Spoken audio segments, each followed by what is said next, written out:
Bienvenidos a Este Oeste. En esta ocasión vamos a conversar acerca de un tema que es bastante técnico, tiene mucha información y estadísticas y números grandotes, ya van a ver ustedes en un momento, pero es importante para todos nosotros y para las políticas públicas que se deben establecer a nivel de Estado, a nivel de gobierno. Y es el balance hídrico nacional en el marco del Plan Nacional de Desarrollo Catún 2032, que elaboró IARNA. Y para hablar de esto nos acompaña Raúl Mas, que es justamente uno de los investigadores de IARNA, y Carlos Varías, quien es director de Ordenamiento Territorial de CGPLAN. Así que bienvenidos a ambos. Gracias por estar acá. Raúl, has presentado esto ya en algunos lugares, en algunos espacios, y cada vez que presentas este informe o este balance, la gente se asusta. Se asusta por lo que implica si hacemos nada o poco con respecto a los temas que estás planteando. Así que cuéntanos un poco esos hallazgos iniciales, lo principal que lograron encontrar en este informe. Bien, gracias, Quique. Un gusto estar acá compartiendo con la audiencia.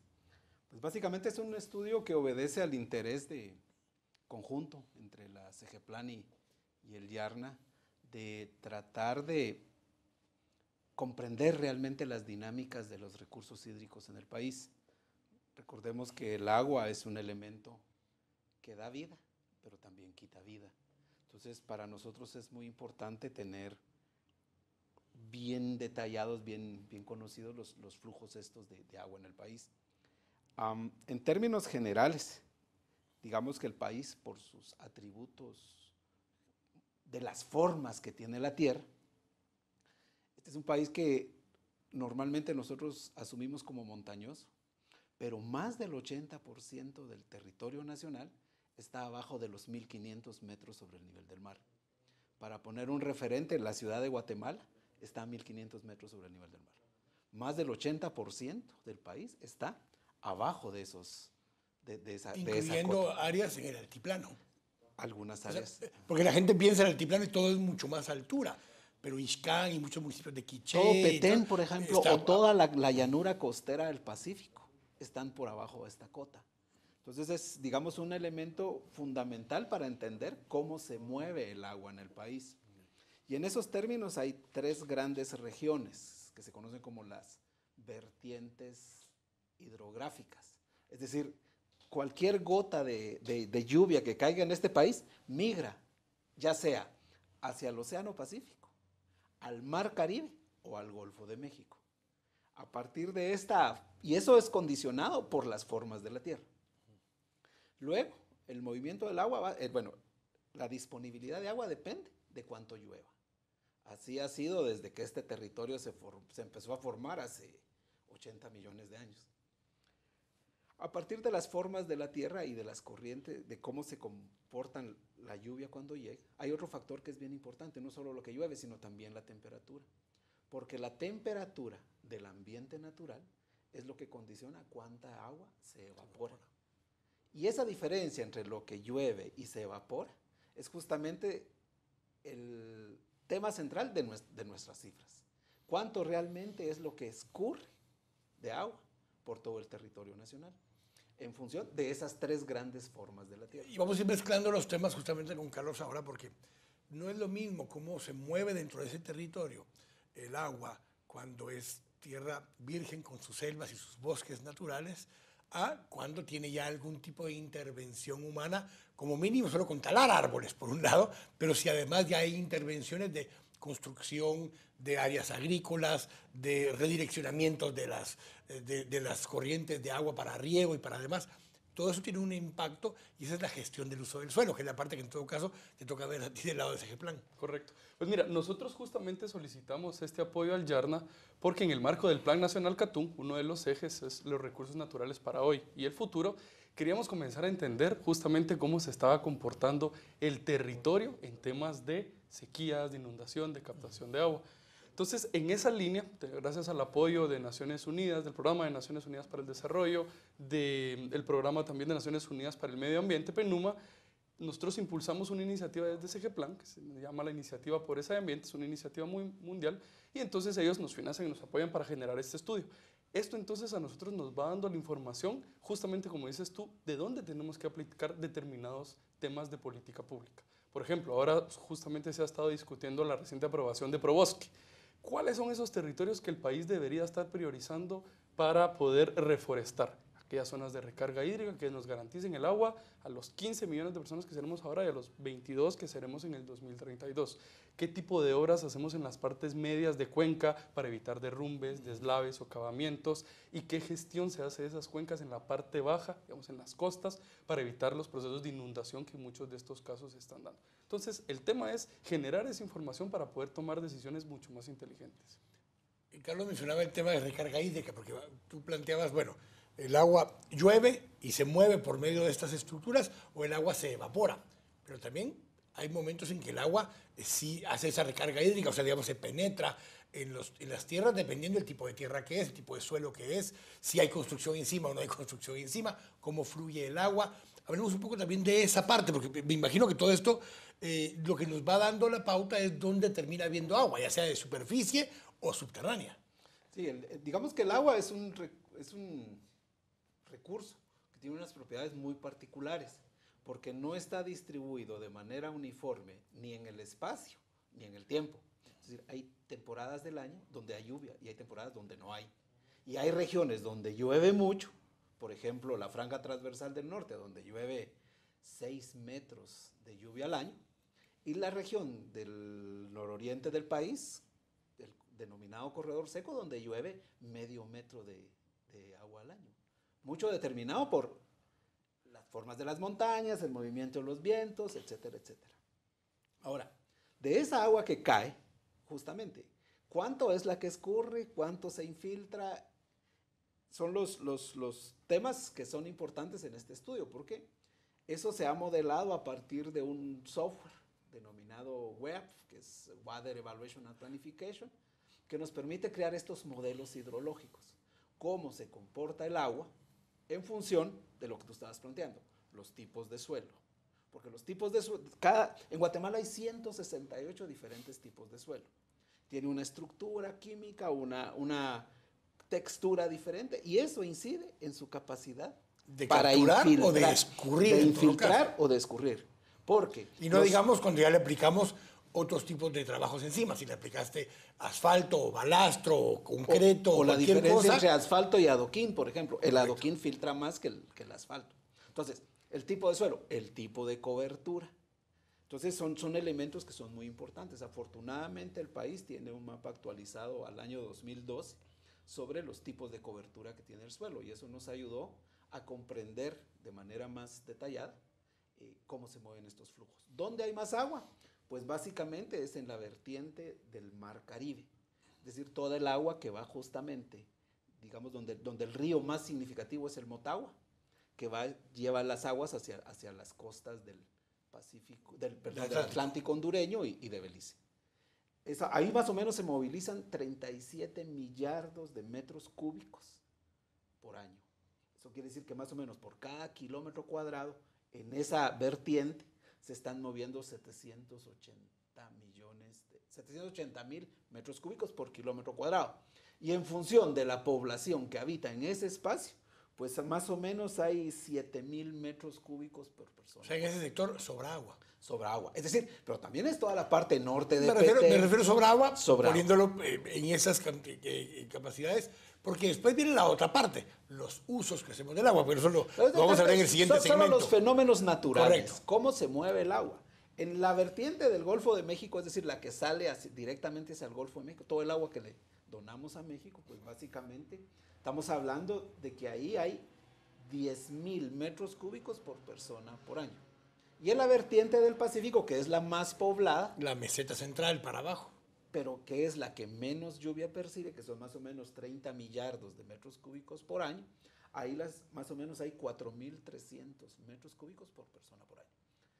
Pero basado en este principio de que no tiene una distribución uniforme, ni en el tiempo ni en el espacio. Vamos a ir profundizando en estos temas en el siguiente segmento y agregarle a eso una variable adicional, el uso del agua que tenemos en los diferentes territorios de los que estábamos hablando. Y el otro fenómeno, el cambio climático.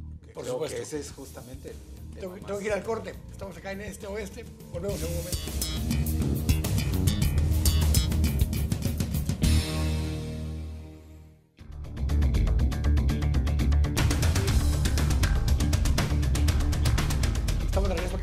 oeste conversando acerca de este balance hídrico, de este informe de agua y la gente, agua y las personas, y lo que va a ser el impacto también del cambio climático, cosas de las que vamos a hablar ahora, porque lo que ha habido hasta ahora es un estudio también histórico de cómo se mueven esas aguas, cuerpos de aguas, ríos, lagos, riachuelos, veredas que terminan girando por la caída del agua, y cómo fluye el agua en esos territorios que estábamos hablando. Ya decía Raúl, en algunos lugares fluye más el agua porque el tipo de suelo no penetra, sino que solo se desliza, y hay otros lugares donde se estanca, y con el tiempo va absorbiendo la tierra del agua para poder hacer esas recargas hídricas. Hablemos de lo que eso implica, en todo caso. Hablabas tú de dónde cae la mayor cantidad de agua, pero una cosa es dónde cae la mayor cantidad de agua y dónde se retiene la suficiente cantidad de agua para hacer la recarga hídrica, si tenemos pozos. Ciudad de Guatemala, mucha del agua que consume Ciudad de Guatemala no es del municipio. Viene en el acueducto Xayapixcayá, desde Zaragoza, ríos que están en la parte alta del área del altiplano de Chimaltenango. Muchos otros sí son pozos, o otra parte son ríos que vienen justamente del río Pinula y otros ríos donde está la planta Cambrai, justamente de aquel lado, o en el sur, Ojo de Agua y todo lo que son pozos y afluentes de agua que están en el sur del municipio. Ese es el valle metropolitano. Pero así como te acabo de describir esto, hay características similares para otros valles alrededor del país. Hablemos un poco de esas dinámicas en función de las tres vertientes que nos hablabas. No, es que en el caso de la vertiente que va al Pacífico, pues obviamente esta es una vertiente que el agua dinamiza la actividad productiva, tal vez los cultivos más emblemáticos de este país, la agroindustria más emblemática, café y azúcar. Es decir, la Boca Costa concentra una buena parte del dinamismo cafetalero y la costa sur pues tiene todo el dinamismo cañero. De caña y palma africana o banano. Palma de africana. Entonces, banano, palma africana, caña de azúcar y café también son los máximos consumidores de agua en el país. Más o menos los balances que hemos hecho nosotros a partir de las cuentas verdes, es decir, la contribución de los servicios ecosistémicos a la economía nacional, revelan que el 70% de esta agua que cae en el país es aprovechada para dinamizar estas actividades productivas. Es decir, en el caso de la vertiente del Pacífico está justamente, digamos, planteada la importancia estratégica que tiene este recurso para la producción agroindustrial del país. Y es agua que no necesariamente llueve en el lugar donde está siendo utilizada, sino que baja en los ríos. Digamos, mucha de esta agua que estamos hablando, que va hacia la vertiente del Pacífico, cae en el altiplano.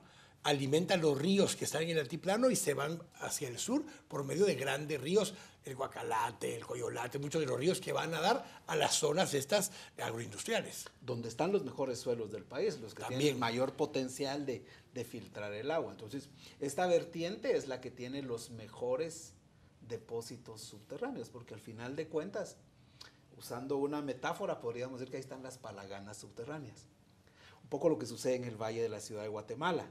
Es decir, esta ciudad se caracteriza por no tener un río caudaloso. Correcto. Es decir, no está el río Las Vacas y el río Villalobos, pero no son capaces, los caudales estos, si los tuvieran en cantidad y calidad, no serían suficientes para abastecer a la población del pero nos pasa por acá un Samalá, un Guacalate, un Coyolate. Entonces lo que tenemos que hacer es extraerlo de las fuentes subterráneas. Entonces todo el mundo construye, yo le llamo sus pajías, para empezar a tomar agua de estos depósitos subterráneos. Pero pocos están pensando realmente en cómo recargar estos depósitos. Y si encima de eso ponemos que el valle está cubierto de cemento, entonces las posibilidades de infiltración cada vez están haciendo más preocupantes. Ahora, en base a esto, Carlos, justamente hablando entonces de los usos de suelos y el plan de uso de suelos y cómo capturar agua para el futuro y demás, obviamente no es capturando agua y haciendo recarga hídrica en el valle y en la ciudad de Guatemala como recargamos el manto freático de la ciudad de Guatemala. Muy probablemente ese manto freático se recarga de un poco más al norte, en el altiplano, pero en el altiplano, digamos, hacia arriba nosotros estaría en todo caso Baja Verapaz, estaría Cerro Alush, digamos, hacia el occidente, el Cerro Alush.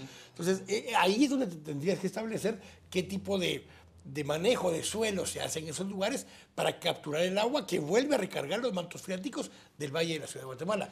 Para esto se utiliza también esta información. Sí, totalmente. Entonces, justamente como te decía antes, la idea entonces con esto es priorizar esas zonas que se deberían de mantener con la cobertura forestal. Ahora, El tema crítico es más allá de esa priorización que se puede hacer sobre el uso del suelo, es la compensación que nosotros podamos hacer entre los territorios.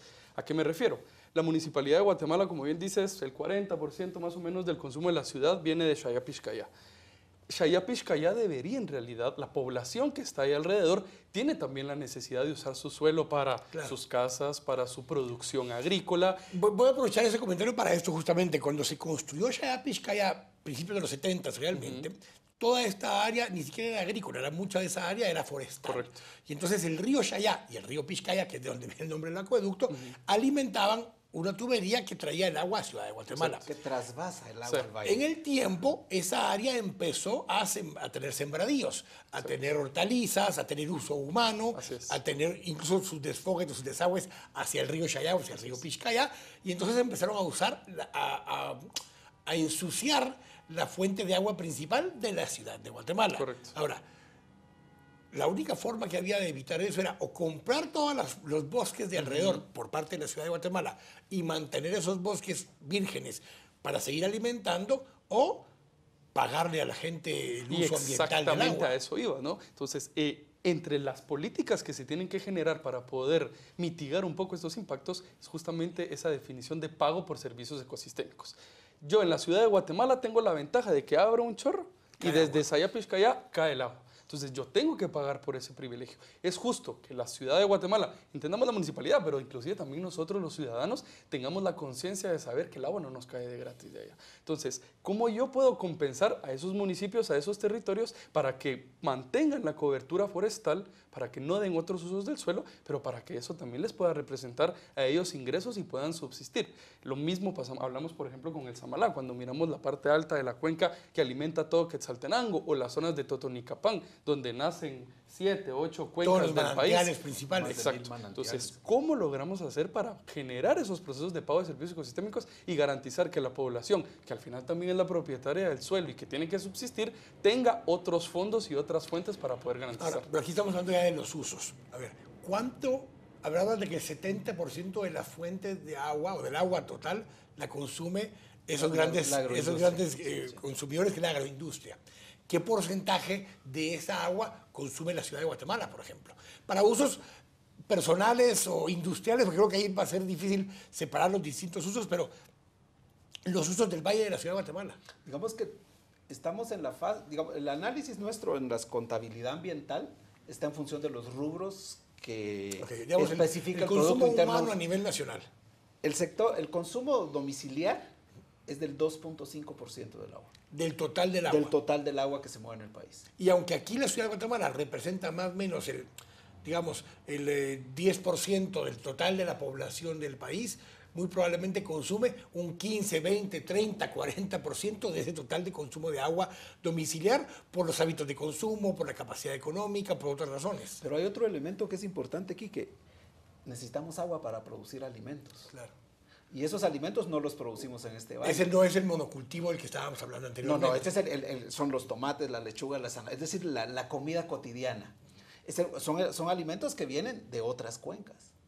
Es decir, los melones, los tomates vienen de Zacapa, las hortalizas bajan. Unos vienen de la área de la fragua con sistemas de riego que se han diseñado, otros vienen del altiplano o de incluso de Huehuetenango, la papa o el tomate o la cebolla o las hortalizas o los berries y todo lo demás que hay ya en esa área. En ese mix entre la ruralidad y la urbanidad y esa dependencia que existe, el Sistema de Naciones Unidas ha puesto un límite, 1.700 metros cúbicos por persona por año, en un colectivo en el que tiene alimentos y dispone de otro tipo de aguas para higiene personal, para lavar los autos. Entonces, en promedio se ha estimado que son 1.700 metros cúbicos por persona por año. En este momento, con los datos que dimos anteriormente, vemos que el país todavía es excedentario en agua.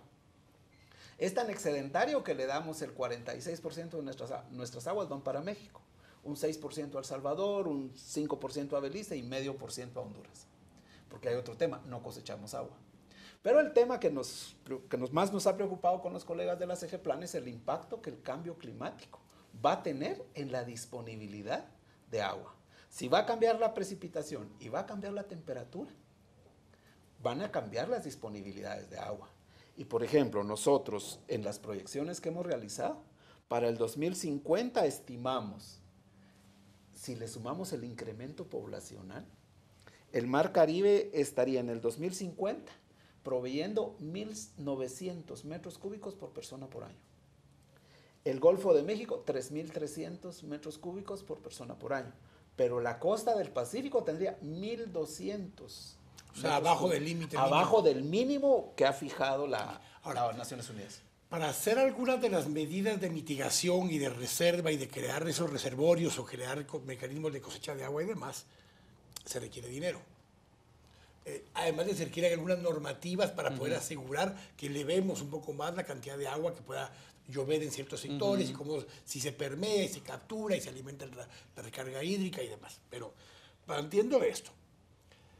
La gente está acostumbrada en nuestro país a pagar por la distribución del agua que recibe, no a pagar por, lo voy a decir entre comillas, por la producción del agua, porque no es que produzcamos agua, pero para ponerlo en términos más sencillos para que nos entiendan nuestros televidentes es, si tuviéramos que producir el agua, que no se produce, solo la sacamos de tal vez asegurar que podemos tener agua. Ese creo que es el... Entonces, pero basado en eso, digamos, nosotros lo que pagamos hoy es porque él impone un pozo, dice, yo saco el pozo y cobro lo que me cuesta. El pozo originalmente, la perforación, la extracción, que es una bomba de agua que está sacando el agua, y la distribución en un condominio o en un edificio. Pero no hay valor. Pero hay un paso adicional que es el valor del agua en sí misma, haberla producido o tener acceso a ella, el término que queramos utilizar. Entonces, esa agua que está ahí en el subsuelo llegó ahí de alguna forma. Y si no hacemos algo al respecto, va a llegar menos cada vez a ese lugar. Y la única forma que estamos pagando de más es que nos toca perforar más profundo. Y por tanto necesitamos una bomba más fuerte que trabaje más tiempo. Que consuma más energía. En vez de 2 caballos será de 4 caballos y para poder sacar el agua. Pero no estamos haciendo ningún tipo de inversión en guardar agua o facilitar que el agua llegue más fácil a ese manto freático para tener agua en el futuro. ¿Cómo empezamos a establecer ese tipo de tasas que decías hace un momento? ¿Quién debe pagar cuánto? Si el 70% del agua que tenemos disponible la consume la agroindustria, y la agroindustria no paga un centavo por ese consumo de agua. Sí, de acuerdo, así es. ¿Cómo establecemos tasas para Se ha discutido aquí mucho en Guatemala varias veces, por ejemplo, la propuesta de la ley de agua, ¿verdad? ¿Cómo podemos definir justamente esa regulación para los consumos? Y como bien decía Raúl, o sea, no solo para los consumos humanos, que al final somos un 2.5% del consumo, sino también para esos grandes consumos que se están generando. Yo creo que sí hay maneras de poder definir los aportes que, por ejemplo, la agroindustria debería de estar haciendo en algún fondo para poder generar estos cambios. Por ejemplo, la ley de adaptación al cambio climático crea específicamente un fondo de adaptación para el cambio climático. Este debería ser un espacio en el cual nosotros deberíamos de estar planteando esas tasas específicas, esas formas de recobrar ese consumo y poder entonces a través de este fondo financiar todas esas zonas de conservación. El dato que daba Raúl sobre la crisis, sobre el déficit de agua que va a haber en toda la zona del Pacífico es todavía más crítico si pensamos que según las proyecciones que hace Catún, en el 2032 ahí va a estar el 65% de la población entre Xela, Guatemala, Escuintla y Retaluleu. Ese área rectángulo va a ser donde vamos a tener más crisis. Pero todavía le vamos a agregar un poquito más de salsa a los tacos con eso, porque no hemos hablado, como dice Raúl, de un tema adicional, la calidad de esa agua. Porque en todo caso, ahí estabas hablando que habrá 1.200 metros por persona de una necesidad de 1.700, digamos. Pero ¿cuántos de esos 1.200 son realmente aptos para consumo humano, por ejemplo? Digamos que ahí hay en el uso del agua hay 3 usos básicos. Uno, consumo humano, que es vital. Que es higiene, comida y... Producción de alimentos. Es decir, agua para la agricultura. Y el otro tema es agua para asegurar que los otros procesos de vida que comparten este planeta con nosotros, los humanos, también sigan teniendo condiciones mínimas adecuadas para fauna y flora del territorio. La fauna y flora del territorio. Entonces, bajo esos 3 temas, digamos, en este momento la calidad del agua en el país deja mucho que desear en el tema de consumo humano y en el tema de calidad del agua para la producción de alimentos. Es decir, hay aguas que realmente tienen tal grado de contaminación que ni siquiera son aptas para la producción de alimentos, para su uso agrícola. Y encima, con eso estamos impactando violentamente todos los otros sistemas de vida que comparten este espacio territorial con nosotros. Tal vez el reto acá pasa por darle vuelta a las prioridades. y empezar a priorizar la vida. El agua, el segundo nivel sería considerar que el agua es un bien público, es un bien colectivo. Y en tercer escalón estaría el tema del uso privado del agua, pero visto desde tres lecturas. La Constitución te establece que las aguas, ya sea de superficie o subterráneas, son propiedad del Estado. Lo establece en dos articulados distintos en la Constitución, pero sí te lo establece de alguna forma, o por lo menos que tiene una disposición sobre ellos, especialmente la que es de superficie. Porque tiene un carácter de bien público. Correcto. Y de hecho lo designa como bien público en términos generales. Sin embargo, la gente cree que porque él puso un pozo en su subsuelo, el agua es de él. O porque el río pasa por su propiedad, el agua es de él. Y ninguna de las dos condiciones son correctas. De hecho, por ejemplo, para hacer uso del agua de un río, tienes que pedir permiso, aunque pase por tu propiedad. Para hacer una hidroeléctrica, pides al Ministerio de Energía y Minas. Para, en teoría, hacer un sistema de riego, debieras pedir autorización, pero la mayoría de personas no pide autorización, hasta desvía ríos completos. Pero hay otro tema aquí, que es bien importante en el imaginario guatemalteco. No por ser un bien público, no, es decir, no es que no pueda tener un precio. Y no es que no pueda tener uso privado. Claro. O sea, porque es un bien público, puede tener uso privado, pero alguien tiene que pagar el costo de resarcir o de regresar esa agua. Para darle un valor económico a ese bien público, que creo que ese es un poco el cuco que hay en el tema de la ley de Yo creo que el tema de los pozos, porque un tema que hemos hablado mucho a nivel de temas de ordenamiento territorial y de municipios, es que está bien, tú puedes tener derecho a perforar un pozo, pero debieras pedir una licencia. Y la licencia, en ausencia de una ley de aguas, debiera ser una solicitada al municipio.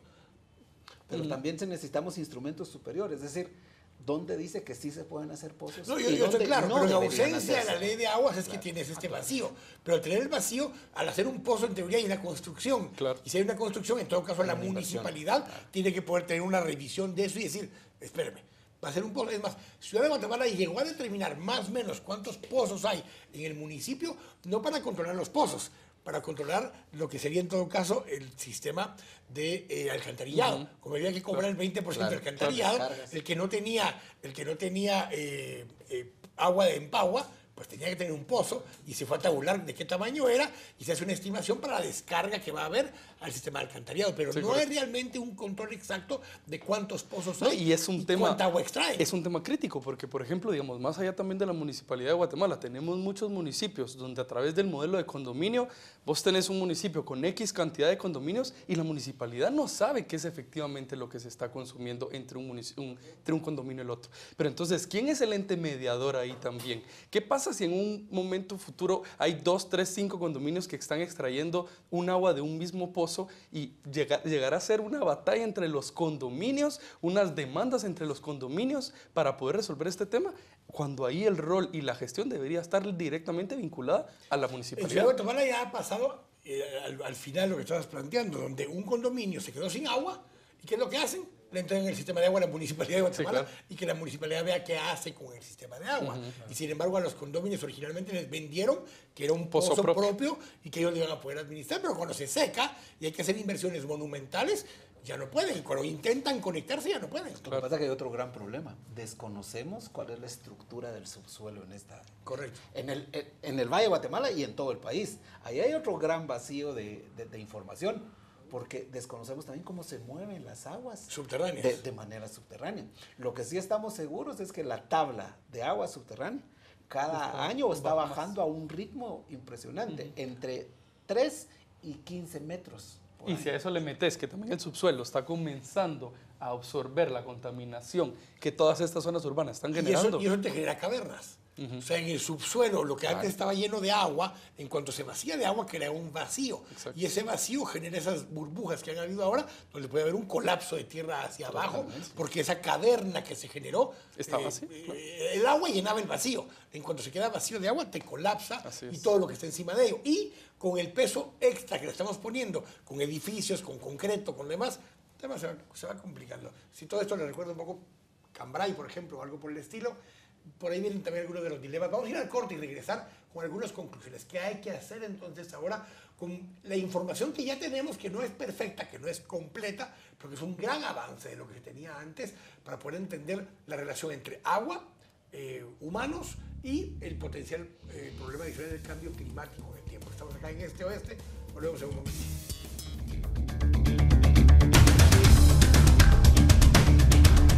Estamos de regreso acá en Este Oeste, es un tema no solo apasionante, y aquí, ojo, los vamos a dejar todavía como a la tercera parte de la historia, porque una segunda parte de la historia es el tratamiento de las aguas, que de eso ni siquiera estamos hablando acá todavía, porque una cosa es cuánta agua consumimos, el 70% que hablamos del área agroindustrial, no solo la consumen, pero no la devuelven en las mismas condiciones en las que la recibieron, la devuelven ya con químicos, con agroquímicos, con incluso productos de la área industrial, con mieles, con melaza, además, a pesar de que hay tanques de oxidación y una serie de cosas, no regresa el agua igual, no digamos usos industriales.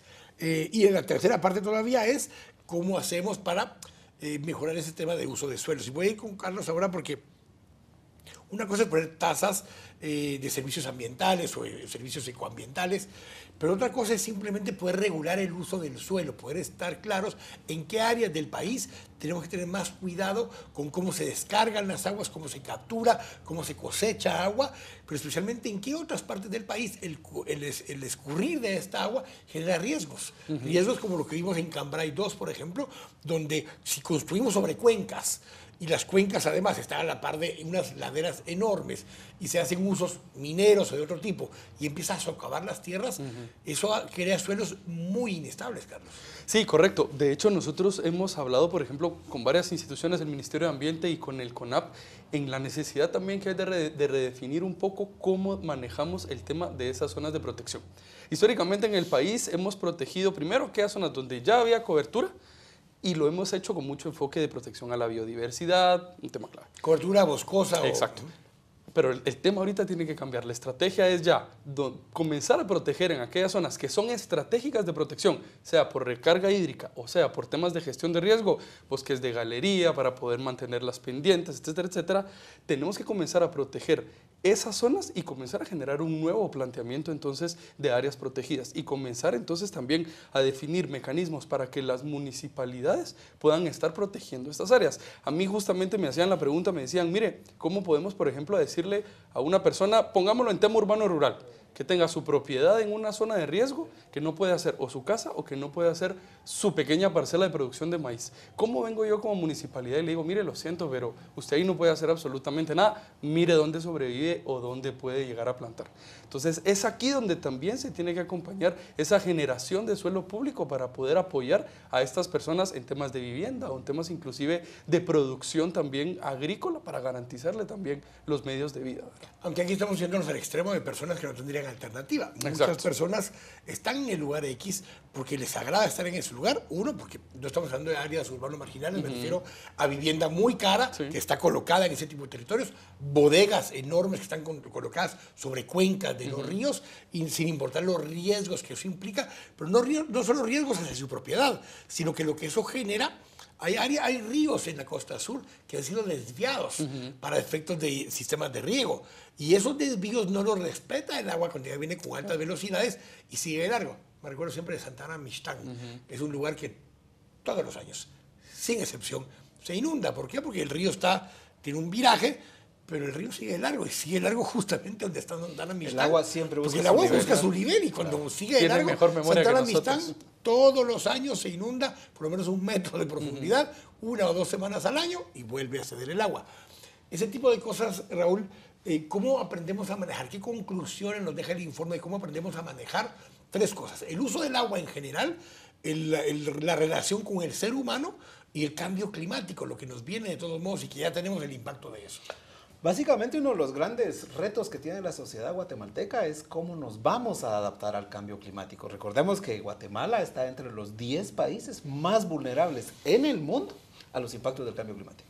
Entonces nos debería llevar a una reflexión. Eso implica variaciones de temperatura, variaciones de lluvia. Cambios en los ciclos de las lluvias y en los niveles de temperatura. Y como explicábamos en el inicio del programa, esto implica agua. Para nosotros uno de los grandes retos que tiene el proceso de adaptación está asociado a asegurar agua para consumo humano, agua para producir alimentos y el otro tema, que no se mueran las personas cada vez que llueva 3 días seguidos, que es impresionante. En cualquier espacio donde llueve 3 días seguidos, Alguien muere. Alguien muere. No solo en Guatemala, o sea, vimos ahora en el sur de Francia, en Carolina del Norte. En Nueva York. Ya no es un problema de países subdesarrollados, Sí, es un problema global. Sí. Ahora, nosotros como guatemaltecos tenemos que empezar a eso. Es decir, ¿cómo nos vamos a ordenar en nuestro relacionamiento con el entorno natural y en nuestro relacionamiento entre nosotros mismos? Porque este proceso de adaptación también nosotros lo vemos como una oportunidad para hacer ese tipo de arreglos que en ningún momento en nuestra historia habíamos considerado. El ordenamiento territorial es uno de esos instrumentos que tiene un enorme potencial para contribuir a la adaptación al cambio climático, porque eso nos permite a nosotros priorizar los usos de la tierra y con ello empezar a marcar la cancha para hacer delimitar las prioridades en el uso del agua, la vida, lo colectivo y en tercer nivel lo privado. Iniciábamos el programa, Carlos, diciendo que justamente parte del objetivo de solicitarle a Yarna el estudio era tener información para poder tomar decisiones, digamos, analizar la oferta del recurso hídrico a nivel de país, era uno de los objetivos generales del proyecto, y desarrollar un análisis especializado que permita a CEGEPLAN tomar decisiones sustentadas en materia ambiental, dice el objetivo, en el marco de los territorios que se han identificado como de potencial crecimiento. Hablaba de que en lo que es la vertiente del sur, desde la meseta central de Guatemala hacia el sur, desde Xela hasta probablemente Jutiapa, que eso es lo que incluiría esta vertiente, va a estar el 65% de la población, o sea, más o menos unos 8 a 10 millones de habitantes mínimo en ese territorio, viviendo en áreas urbanas de ese territorio. Manejar los usos del suelo, manejar el consumo de agua, hacer los cobros que decías al inicio por tarifas de servicios ecoambientales y demás, se vuelve una necesidad desde el punto de vista es algo política no pública. innegociable, exactamente. Y no está diseñado. Y no está diseñado. Entonces, la idea justamente del estudio era identificar, en función de estas variables que ya explicaba Raúl, cuáles eran aquellos territorios que observábamos a futuro que iban a tener, como se define en el estudio, ese estrés hídrico más crítico. Y fundamentalmente la combinación entre cantidad de agua que vamos a tener y población, crecimiento poblacional, nos dio estos elementos. Por ejemplo, nosotros podemos ver en el estudio 2 zonas específicas, entre algunas de las que se priorizaron, que está justamente el área metropolitana, vinculado a la cuenca de las Vacas, donde actualmente tenemos toda una zona que debería de ser esa zona de recarga hídrica totalmente deforestada, y la misma historia alrededor de Quetzaltenango, del río Samalá, que además alimenta no solamente a Quetzaltenango, sino que también a Retaluleu, a Mazatenango y a todo ese gran nodo urbano que encuentra abajo. También en esta zona encontramos la misma dinámica. Entonces, al priorizar estas zonas, lo que buscaríamos es comenzar a trabajar en 2 niveles, con las instituciones del nivel nacional para priorizar inversiones en temas de reforestación, obras de mitigación, zonas de recarga, proyectos de riego, y por el otro lado también con las municipalidades para comenzar a trabajar en manera conjunta esta regulación de los usos del suelo, ya con la información concreta de cuáles son esos temas que tenemos que proteger. Yo creo que ya ahorita llegamos a un punto de inflexibilidad, o sea, ya este tema no puede ser negociado, este tema tiene que ser un acuerdo, un pacto social, o nos vamos a quedar sin agua, o nos vamos a seguir muriendo o de sequías o de inundaciones. Porque esos son los extremos, Raúl. O sea, no es simplemente no hay agua, no. Es que hay días en que va a haber demasiada agua en ciertos lugares y si no estamos preparados para eso también, eso es malo. Y en los días en que va a llover menos, tenemos que poder estar preparados para haber acumulado agua y utilizarla de una manera más racional. No tenemos una ley de aguas y hemos estado esperando por ella desde hace muchos años, pero creo que no hay un nivel de entendimiento de la importancia a nivel político, pero tampoco a nivel ciudadano, que es el que en todo caso ahora hemos visto puede ejercer presión, Raúl. ¿Qué podemos decirle, compartirle a nuestros televidentes para que comprendamos ese nivel de urgencia que hay de regulaciones y políticas públicas en esta materia? Quizá el tema más significativo es algo que te golpea la billetera. Y solo veamos cómo en los últimos 20 años el valor del agua que consumimos en los hogares ha ido incrementando sustancialmente. ¿Cuánto cuesta una botella de agua en un restaurante? Ese es un indicador. Depende a cuál vayas, pero tiene un valor. Es decir, Sí, claro. ya nadie te regala un vaso de agua, para empezar. Entonces, ahí, digamos, hay una muestra significativa de dónde podemos empezar a tomar conciencia del valor del agua, en función individual, colectiva y nacional.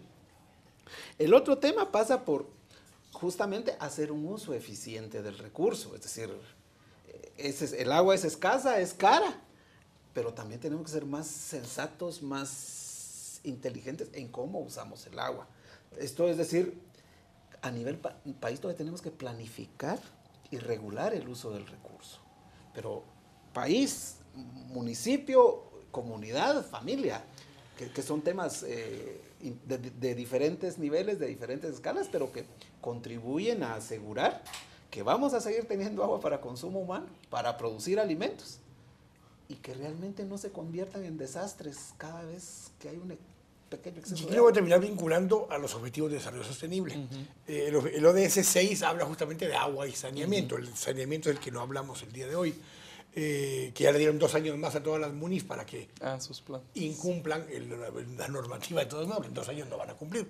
Pero además tenés el ODS 11, que son las ciudades sostenibles y comunidades sostenibles. Esa presión nueva que está en el Catún, que se va a generar en ciertos territorios, requiere que también diseñemos ciudades sostenibles para poder consumir menos agua, administrarla mejor y la que se consuma puede incluso ser reciclada y reutilizada. Normativas en ese sentido, una ley de ordenamiento territorial en ausencia de una ley de aguas que promueva ese tipo de normativas. Sí, de acuerdo. Yo creo que la ley, por ejemplo, de ordenamiento territorial nos permitiría a nosotros comenzar a definir, por ejemplo, en la zona de las ciudades, estándares urbanísticos mínimos, negociables también en este caso, para garantizar que existan parques, que existan, por ejemplo, la protección de los mismos barrancos. Reservas ambientales que no solamente son zonas de recarga hídrica, sino que también además, prohibiendo esto, pues evitamos todos los riesgos que hemos estado viendo. Tiene la posibilidad también de darle índices de permeabilidad para poder absorber agua en cada uno de los territorios, hasta poder llevar ya proyectos e identificación de territorios para poder comenzar a trabajar lo que de hecho se viene ofreciendo desde hace bastante tiempo en la ciudad de Guatemala, que es esa cosecha de agua, ir generando esos grandes reservorios. Nos decía a nosotros un colega colombiano que estuvo ahora en el Foro de Desarrollo Urbano y Territorial, en Colombia se han definido alrededor de las ciudades grandes reservorios de agua, que capturan agua de lluvia o que inclusive bombean agua de algunas zonas específicas, reguladas por la municipalidad. Esta sirve para abastecer a toda la población. No permitimos nosotros, como bien dijo Raúl, que cada uno ponga su pajilla en el territorio y que nos terminemos todo el agua que tenemos para el país. Si ahorita estamos hablando de complicado trasladar a 40, 60 familias de Cambrai, imaginémonos un escenario en el cual tendremos que trasladar una ciudad entera, una pequeña ciudad entera, porque ya no tiene agua. Entonces, esas son problemáticas que hay que enfrentar. Gracias, Raúl. Gracias, Carlos. Gracias. Asustan estas cosas y demás, pero hay que conocerlas y hay que empezar a hacer conciencia y empezar a presionar también un poco para que a nivel municipal y a nivel nacional, a nivel de Congreso, tomemos en cuenta esto para hacer políticas públicas, porque si no, en 30, 40 años esta crisis va a ser mucho más grave y la podemos empezar a ayudar a prevenir desde ahora. Así que gracias por nos acompañar una vez más acá en Este Oeste. Lo esperamos la próxima semana.